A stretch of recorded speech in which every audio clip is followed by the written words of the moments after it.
बात करेंगे एक बड़ी खबर के साथ। आपको बता दें, मेघालय के शिलांग से इस वक्त की खबर मिल रही है जो राजा रघुवंशी हत्याकांड से जुड़ी हुई है। आरोपियों को एक बड़ा झटका लगा है। दरअसल इस पूरे मामले में मुख्य आरोपी राज कुशवाहा की जो बेल है उसे खारिज कर दिया है। 4 आरोपियों की जमानत याचिका निरस्त की गई है। सोनम रघुवंशी की बेल को हाईकोर्ट में चुनौती दी गई। मेघालय सरकार ने बेल रद्द करने की मांग की। इधर 12 मई को मामले में अहम सुनवाई होनी है। देखना होगा कि इस सुनवाई में क्या कुछ सामने आता है। इधर जांच पर उठे सवालों पर सरकार ने जवाब भी दे दिया है। पुलिस जांच में गलती नहीं हुई है, मेघालय सरकार का ये कहना है। और आरोपियों की जमानत याचिका खारिज करने को लेकर के भी जो बेल की बात की जा रही थी उस पर भी कोर्ट का फैसला आया है। सोनम रघुवंशी की बेल को हाईकोर्ट में चुनौती दी गई, तो वहीं राज कुशवाहा की जो बेल है, जो जमानत याचिका है, वो खारिज कर दी गई है। तो इंदौर का राजा रघुवंशी हत्याकांड कब, क्या, कैसे हुआ, उसकी टाइमलाइन आपको बताते हैं। दरअसल 11 मई को हुई राजा और सोनम की शादी। उसके बाद 20 मई को हनीमून के लिए ये दोनों मेघालय गए। 23 मई को राजा और सोनम लापता हो गए और उसके बाद 20 जून को राजा का शव गहरी खाई में मिला। 2 जून को बताया जा रहा है कि 9 जून को सोनम ने गाजीपुर में सरेंडर किया। 11 जून को हत्याकांड का खुलासा हुआ।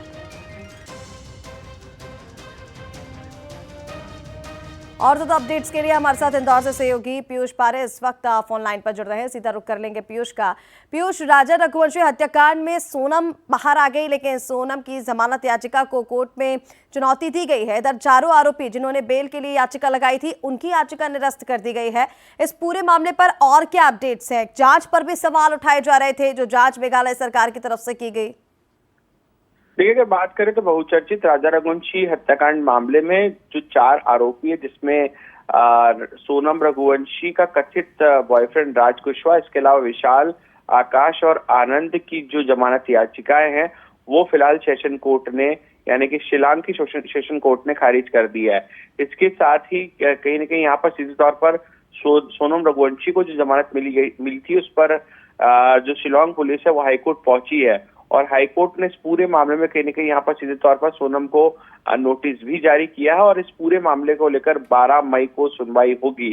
और जहां तक अगर बात करें तो सीधे तौर पर मेघालय सरकार का कहना है कि पुलिस की जांच में किसी भी तरह की गलती नहीं थी। जिस तरीके की धाराएं यहाँ पर दर्ज की जानी थी उसी के साथ ही यहाँ पर कार्रवाई की गई है। बहरहाल इन तर्कों के साथ में 12 मई को यहाँ पर सीधे तौर पर हाईकोर्ट में इस पूरे बहुचर्चित केस की सुनवाई होगी और उसमें कहीं न कहीं यहाँ पर सीधे तौर पर दोनों पक्ष अपने अपने तर्क रखेंगे। लेकिन फिलहाल बड़ी खबर है कि राज कुशवाहा सहित 4 आरोपियों को सेशन कोर्ट से सीधे तौर पर राहत नहीं मिली है और उनकी जमानत अर्जी को खारिज कर दिया गया है। बिल्कुल पीयूष, तमाम अपडेट्स के लिए बहुत शुक्रिया आपका। और चलिए